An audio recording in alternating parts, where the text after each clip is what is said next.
we should be able to cover what we need to cover in an hour. And we'll have a question and answer period there in that hour. And then we'll reschedule something after the election when there's less things on the agenda. But I thought that we should really tell you, first of all, the status of the project and some things on the horizon, like the annual tour meetings that the Secretary of Transportation has with each county in Maryland and the city of Baltimore. And what happens there is the Secretary, we call it the tour meeting or the road show, but the Secretary and what we call them the modal administrators, the people who deal with aviation and the Motor Vehicle Administration and the Maryland Transportation Authority and all the subdivisions, the Maryland Transit Authority, all the subdivisions of the State Department of Transportation go on the road, and they basically meet with all the elected officials in the state, county by county. And the meeting here in Charles County is next Tuesday at 6 o'clock. Now last year, we had a big rah-rah meeting before that on really exactly the same date as today.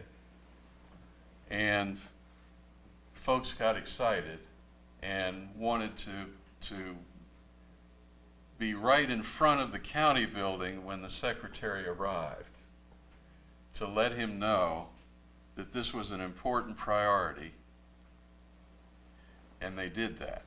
So we had a dozen or 24 people there in front of the county building with placards and signs saying light rail now. And I guess I should say too,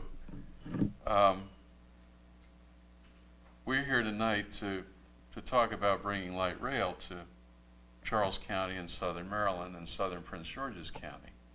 That's the purpose of this meeting. So let me kind of roll into this by saying,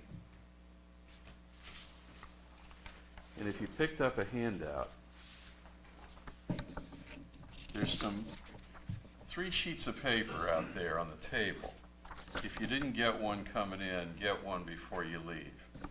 Because on those 3 sheets of paper, you basically get the story of where we are. We're looking at a light rail transit system from the Branch Avenue Metro Rail station in Prince George's County, 18.7 miles down the 5301 corridor to Waldorf and White Plains. And we're looking at a total commuter shed that would be served by that facility of about 450,000 people. I hear all the time, and I heard on Facebook before this meeting, we get comments like, well, we don't have enough population to support a facility like this. Well, the fact is we do. And the reason for that is that we have a partnership with Prince George's County and Charles County, and combined, we have as many people in that commuter shed as Charlotte, North Carolina, or the extensions of light rail in Phoenix to Tempe and Mesa, or Norfolk, or a whole number of very successful light rail lines. So we've kind of got the critical mass of support for that. And this would be, as I said, an 18.7 mile light rail line right alongside the 5301 corridor, and then crossing into Charles County, it would be right alongside the existing CSX railroad line. So, and we've kind of, Ben Ross, who I'll introduce in a minute, we were laughing earlier about how easy it would be to put light rail on that alignment versus threading the needle with the purple line, where there, and I grew up where the purple line's going to be, and there are just untold obstacles that have to be navigated on the purple line. The potential exists for the 50,000 people who drive and go through one of the worst commutes in America every day from St. Mary's in Charles County up north to Branch Avenue would have a choice. They would have a choice of riding a train instead of a death grip on the steering wheel,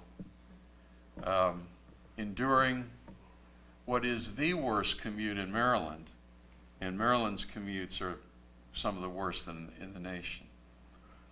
And this would be a 37-minute to 42-minute ride from White Plains to Branch Avenue, where you could sit and read your email or read the newspaper, and not go through the soul-destroying, stressful experience of driving for what some people are doing an hour and a half, 2 hours one way to get to work. So that's, and this is the alignment over here. If you see this map to my right, there are 13 stations on that alignment, all the way from White Plains, and then the last station would be at Joint Base Andrews in Prince George's County. And along the way would be the Southern Maryland Hospital Center, Brandywine Crossing, very important employment and activity centers, and this would generate interest in the private sector in investing in transit-oriented development around these stations and creating new employment opportunities for our citizens here. So this project has a dual purpose. It has a purpose of moving people efficiently, quickly. It has a purpose of an economic development purpose of as a catalyst for economic growth and development around the stations. And so it's a fundamentally important facility for our future economy in this corridor and for economic growth in Charles County.